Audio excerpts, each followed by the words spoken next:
రూములో ఉంటూ వేల రూపాయలు గుడ్డలు డిజైనర్ గుడ్డలు వేసుకుని తిరుగుతూ రోజుకి 1000 రూపాయలు ఖర్చు పెట్టే నీకు కష్టాల గురించి మాట్లాడే హక్కు లేదు. కష్టాలు ఎలా ఉంటాయి, నిజ జీవితంలో కష్టాలు ఎలా ఉంటాయి నేను చెప్తాను, నువ్వు విను. ఈ రోజు స్కూల్కి వెళ్ళాలంటే 4 కిలోమీటర్లు, 4 కిలోమీటర్లు, రోజుకి 8 కిలోమీటర్లు నడవాలన్న సంగతి నీకు తెలుసా?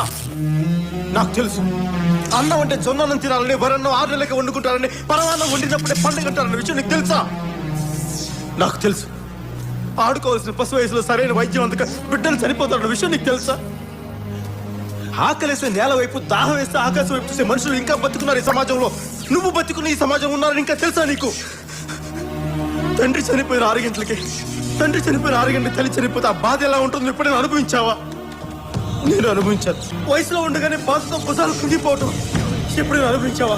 మనకి సమాజంలో బతకడానికి మన దగ్గర ఉన్న పేరు, మన దగ్గర ఉన్న అధికారం, మన శక్తి ఏది సరిపోదు. ఈ జనం మధ్య బతకలే, దూరంగా పారిపోవాలి. ఎప్పుడైనా అనిపించిందా?